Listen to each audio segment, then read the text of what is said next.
Welcome back to Brush Up Your Game, and today I went a little crazy, and I am doing a complete rankum of all 41, yes, that is 41 Admirals in Star Trek Attack Wing.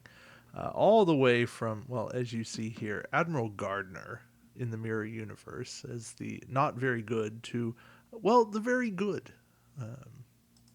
So yeah, started off. I put Gardner out here. Gardner at 41. Just, yeah. No talent slot, no skill boost, and for fleet action when attacking with your primary weapon and only your primary weapon, you gain +1 attack die for the round, and each time you defend this round during the roll defense die step, you lose a die, and you can't perform any free actions. Just like, why? There was zero reason for this card ever to be made. Not even the captain version is good as a 3 skill. It's like, yeah, total waste of a card in my mind. So Gardner starting things off not very good. All right, number 40 we have Gold Ducat, and Gold Ducat definitely got much better captain versions. We can say that. But Gold Ducat here, fleet action. When attacking with your primary weapon this round, gain +1 attack die. And here's the issue. Even if you want him as a skill boost and a talent holder, he's 5 points for that. And he's Dominion, sure, I get that. But I'll pay more for a better Dominion Admiral, which we'll see down the road. At 39, I have Eric Pressman. Now, Eric Pressman has a -1 skill. He's going to lose some captain skill for you, which I'm okay with in certain situations. You'll see them higher on my list, obviously. But, yeah, for 2 points, here is a fleet action.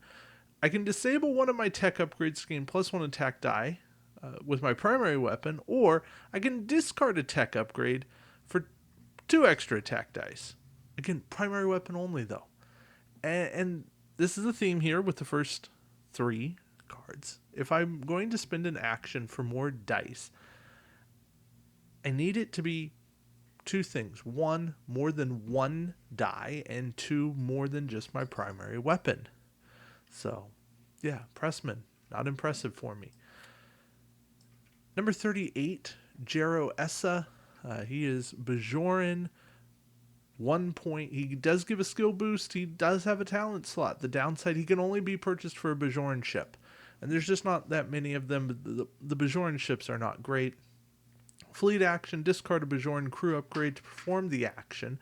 So you got to pay a hefty price right there. Bajorans don't have super cheap crew. They have a few.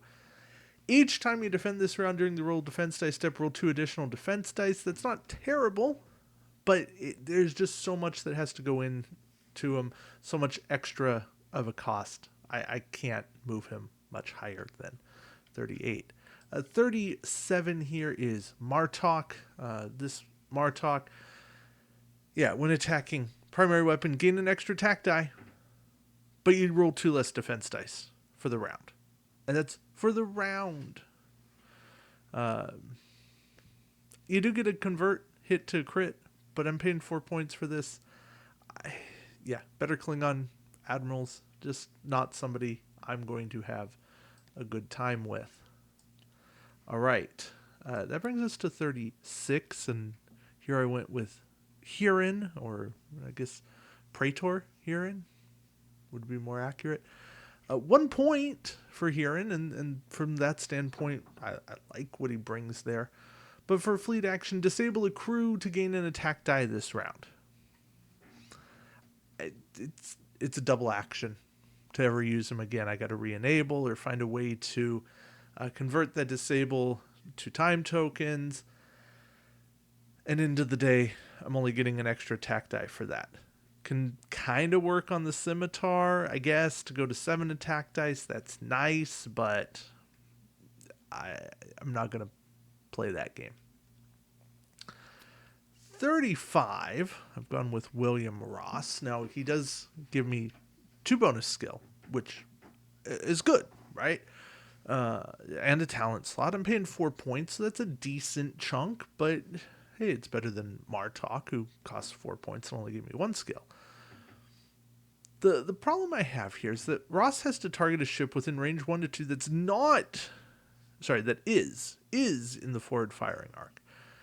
And then if the target ship attacks this round, that ship rolls 1 less attack die.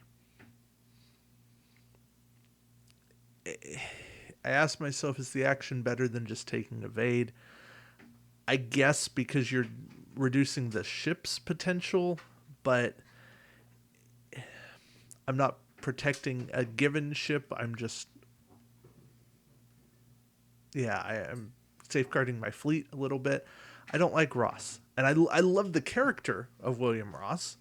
I thought he was great in Deep Space Nine, but what he brings here, not worthwhile, in my mind. All right. 34, we have Vlos, the Vulcan Admiral here for 3 points. A fleet action, target a ship at range 1 to 2, disable a crew upgrade of your choice on the target ship. So I spend an action, you got to spend an action. If you can jump up on captain skill, this can be good because at least it'll be disabled. If you're at low captain skill, not great. Vulcans get decent enough captains. Vlos is okay, but I don't want to reward just okay. There's nothing exciting about this. It's not bad. I consider 35 below bad. 34 with Vlos starts to be okay.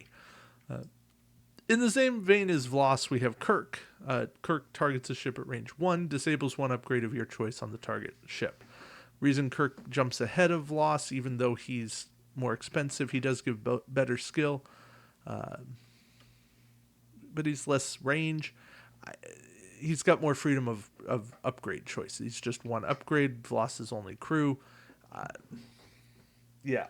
don't know. It's preference there. And then we've got Gorkon. Gorkon does a few things. What he doesn't do is give a talent slot, which I used to be really okay with because Klingons didn't have great talents. Now they do. So that not having that talent slot hurts more. But Gorkon, for an action, you roll 3 defense dice for each evade. You take an evade token, and you can't perform an evade action as a free action this round, which makes sense. Typically, this is going to come out as evade, but it's got a chance to be better.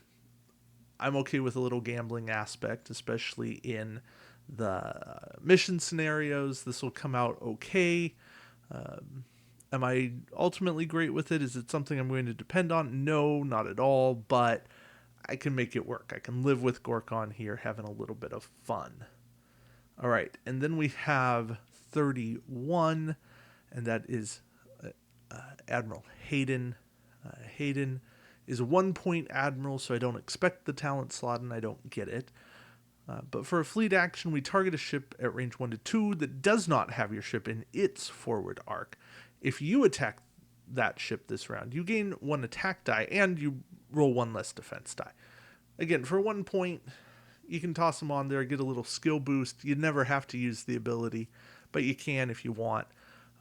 Mostly I consider him decent for 1 point to get me a little skill boost.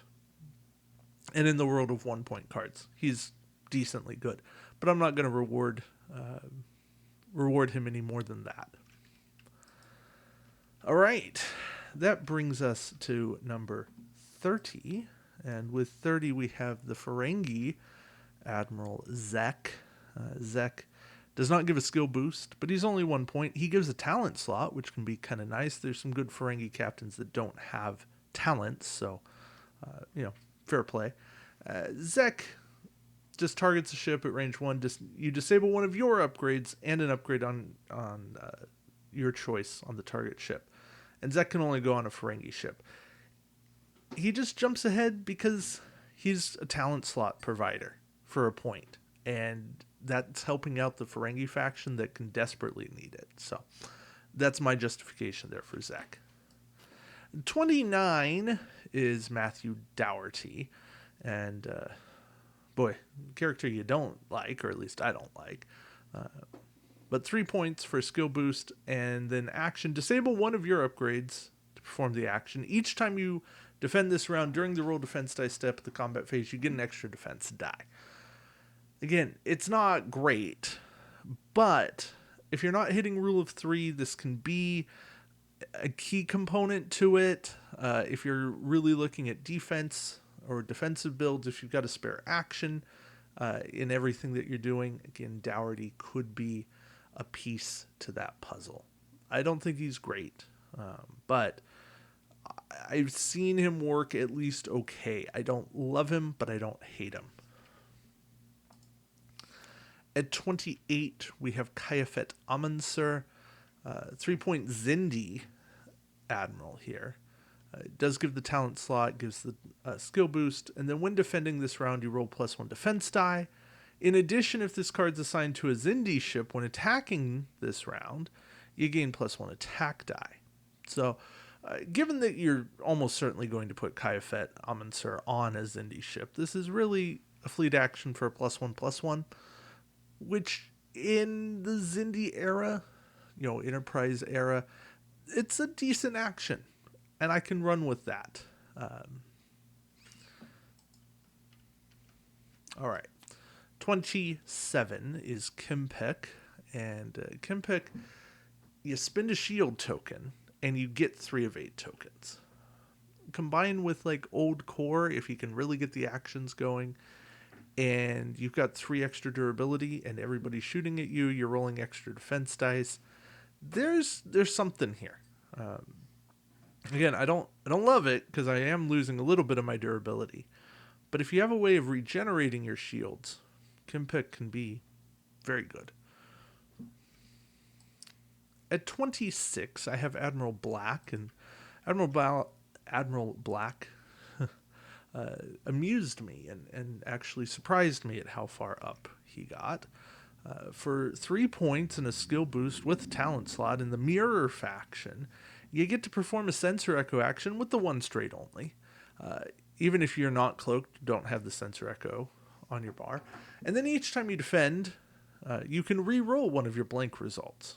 You do take an Ox Power token for that, but I think just that flexibility to get an extra Sensor Echo action can get you out of some tough spots, especially in an Enterprise era game.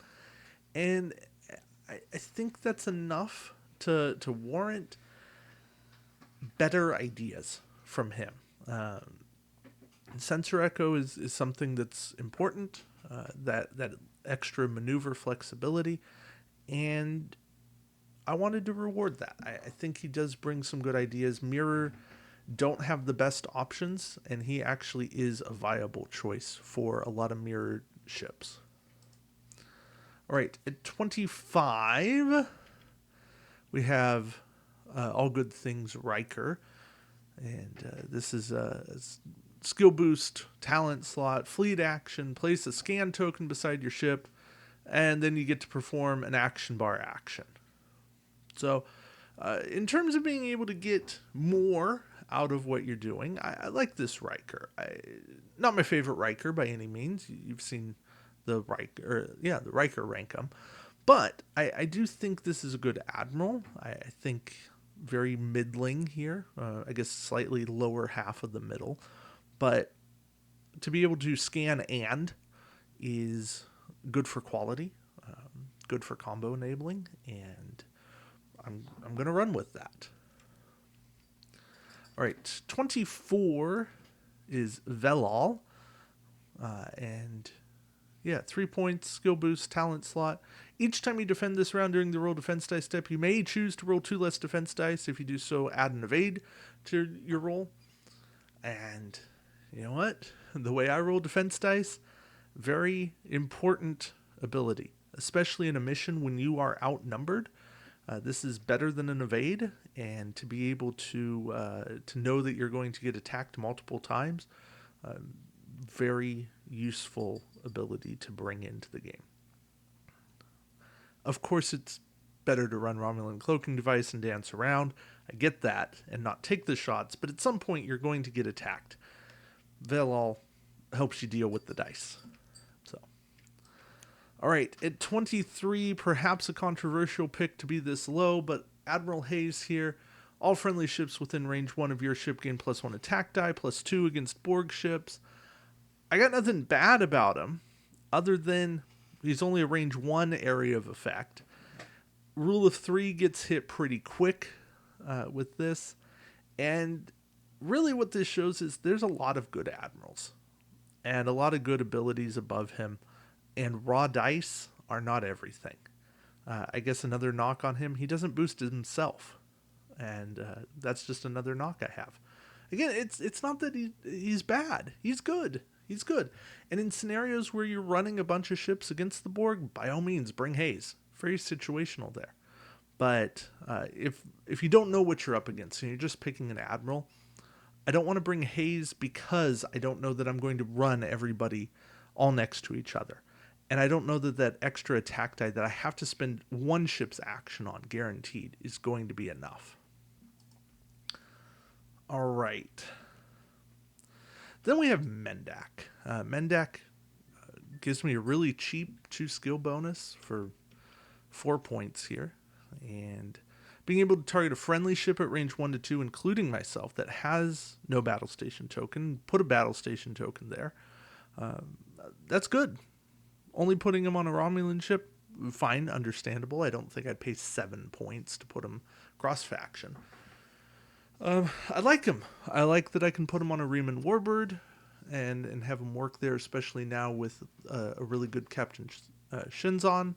I can have 2 Romulan Warbirds Riemann Warbirds with battle stations. This can work. It can work nicely. That still being said, just having a single battle station action is not everything, and I think more can be done, and there are still better admirals. Better admirals such as females Changeling, and at 21, I will pay 6 points and for a 2-point bonus and talent slot to take an action, decrease the captain skill of the captain equipped to this ship by 1 this game round, and there's ways to mitigate that and not make it hurt much. But then I get to perform an action on this ship's action bar and an action on a Dominion crew upgrade equipped to this ship as free actions. So that can help a lot, right? It's I'm going to do some good crew action, right? And battle stations or evade. It's a double dip, and while not amazing, still 2 for 1, really good trade-off in my eyes. All right, we are into the upper half now, and you can see my number 20 here is Aladar Jarok. And I am not the biggest fan of Jarok because I've had him used against me to annoying effect. But Jarok, you get to target a ship within range 1 and remove a token, scan, evade, battle station, or target lock from beside that ship. If you remove the target lock token, you remove the matching red one. But yeah, Jarok says, that action you were depending on for your combo, you don't get that token. Very annoying, and I like that he gives enough of a skill boost that you're probably, not for sure, but probably going after your opponent, and that's kind of all you need. 19, I have Gint, and Gint is the only admiral who provides 2 extra talent slots. Now, the downside is the only talents you can put there are Grand Nagus and the Rules of Acquisition. But that's okay, because that adds a bunch of gold press latinum, and in addition to the 2 that he's adding to whatever captain he goes in connection with. And when a friendly captain would spend 1 or more gold press latinum, not just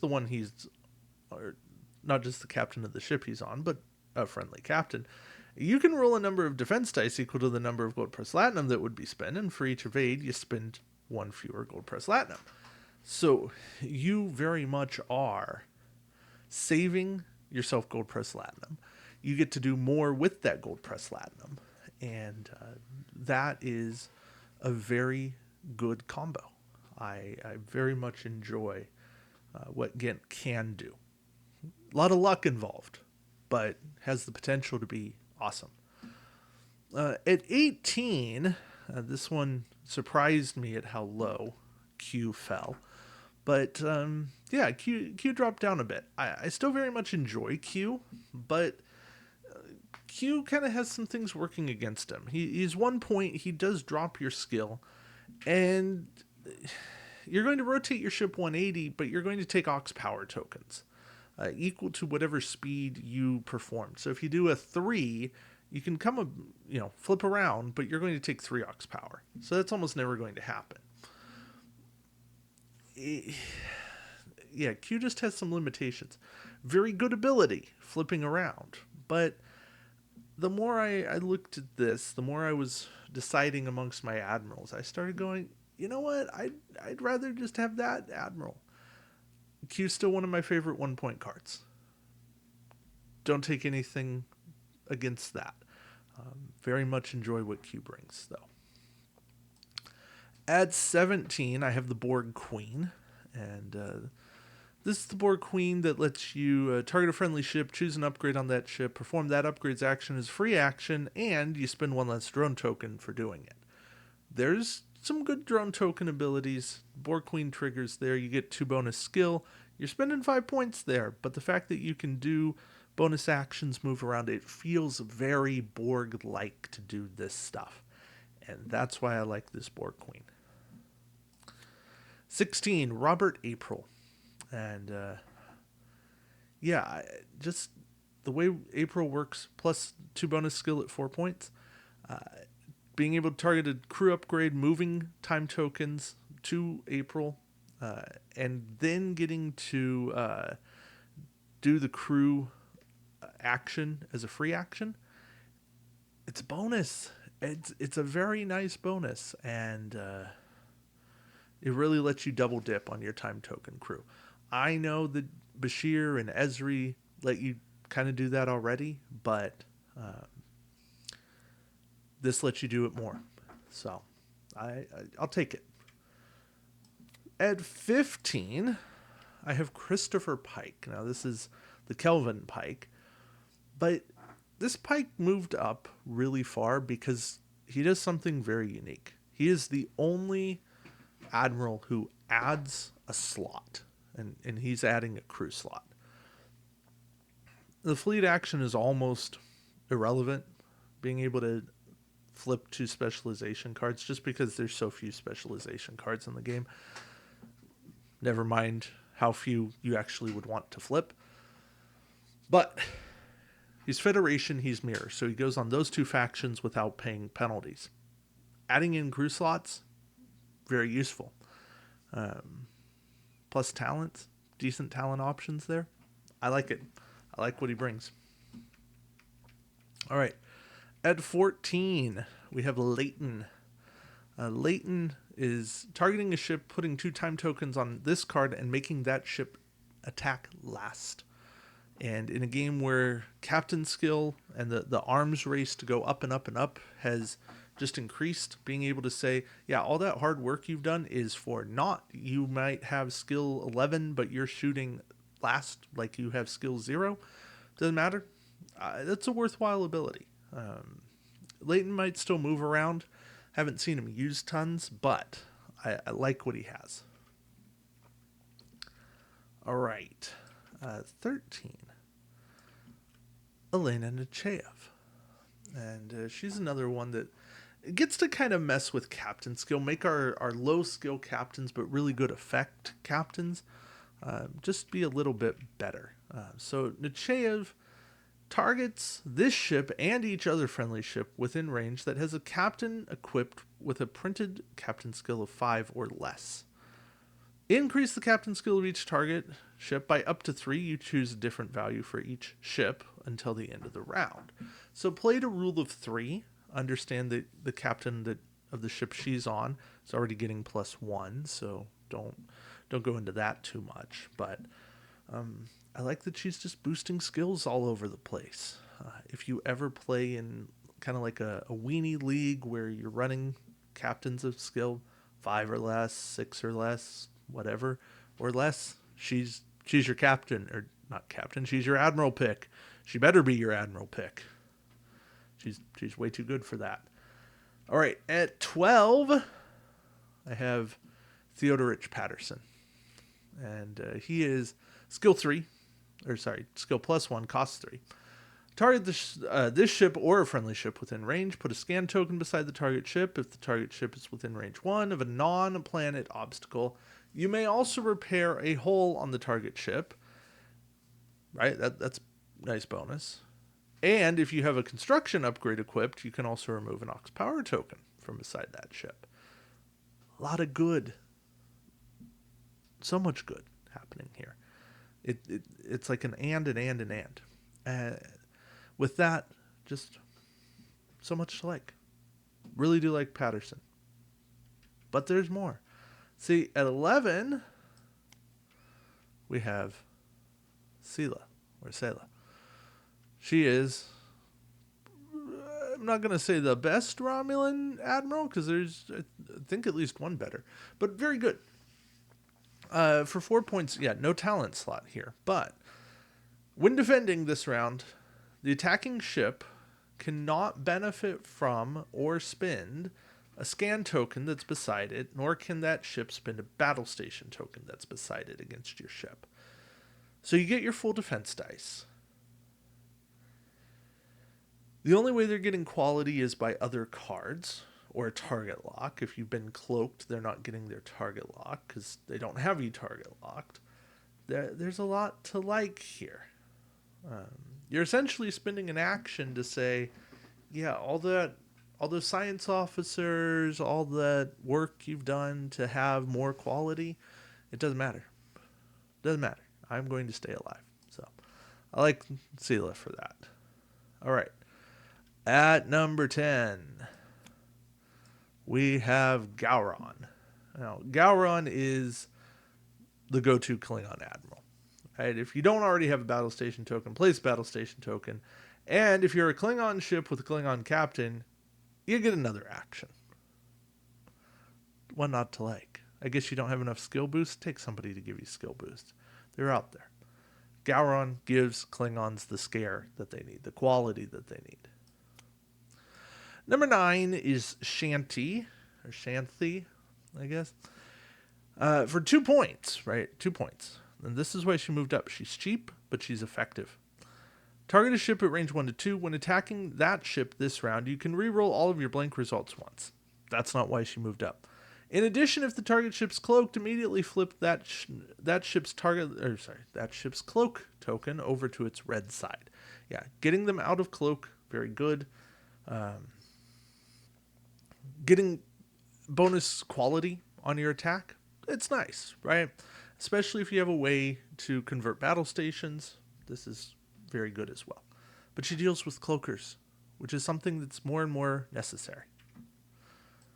All right, number 8, we've got Liviana Charvanek, and Charvanek, just pretty good. If you can cloak, you get to place cloak beside your ship, then immediately get another action bar action. So you can cloak Sensor Echo, you can cloak Evade. Choices are yours. Very good admiral. Very much enjoy what she brings to help Romulans out. All right, at number 7, Gul Madred. Now, if you ask me to rank admirals based on their captain abilities, Madred is definitely into the top 4, maybe higher. But as an admiral, you can't really save him. You can't boost the skill here. So that's why he's not moving up higher. Still, being able to target a ship at range 1 to 3. If the captain on the target ship has a skill number of 6 or less, discard that ship's captain and Gul Madred. If the captain on the target ship has a skill number 7 or higher, the captain rolls 2 defense dice. If at least one's battle station, do nothing. If not, discard them both. Madred's a captain killer. And that's a very rare commodity in the game. At number 6, I have Admiral Shinzon. And Shinzon is going to give you the battle station action on your ship's action bar. And then as a fleet action, you get to remove all time tokens and or disable tokens from weapon upgrades equipped to the ship. Then you can perform an action on your action bar as a free action, which can be battle stations. Granted, I think I like the captain version better because it's a free action. Yeah, but you have to be cloaked. But I like being able to clear my weapons, be able to use things multiple times, and still get an action out of it. So I can ready up my photon torpedoes, my all the new torpedoes and such that came with Alliance, and Shinzon's going to make great use of those, and still take battle stations or target lock, and life's good. So Shinzon at number 6, very solid admiral. At number 5, I have Strickler, and Strickler lets you target this ship or a friendly ship within range 1 to 2. Target ship performs a 1 bank either direction. If you have a Federation prototype, you can remove an Ox power token from beside the ship. It's good. Very good. Extra maneuvering. Love it. Removing Ox power token. Cool. Target ships aren't always going to have that. You probably put Strickler on a ship that has it, which is solid. Don't get me wrong, very solid ability, but has its limits.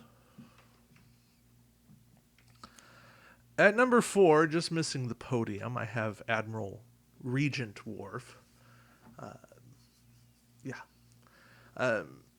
Targeting a friendly ship at range 1 to 2 with a hull value of 3 or less. The target ship immediately makes 1 free attack with its primary weapon against an enemy ship in its forward firing arc.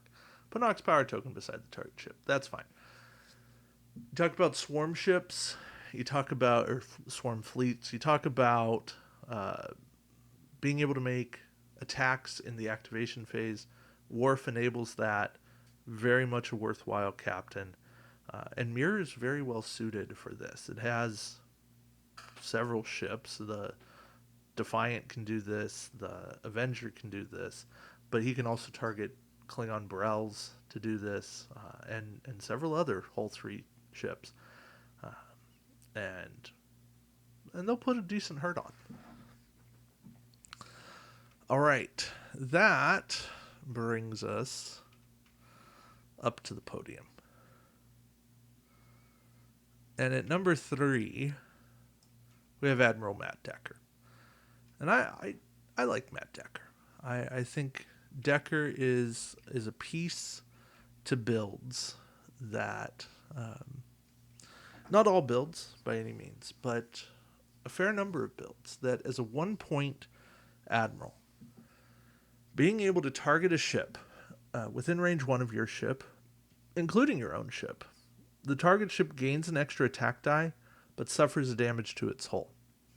Being able to use that to target your own ship, to trigger abilities at times. I'm thinking of the Kelvin Klingon ship, the Amar. It's probably the Amar. To get an extra attack. Being able to use it offensively to deal the last damage to an opponent's ship before you get into combat so they can't attack.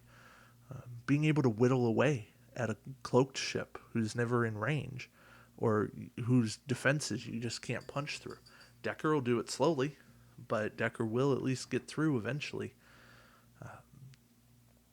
This kind of ability is necessary. Being able to deal damage without making attacks, it's important. At number 2, I have an Auburn Tane. And,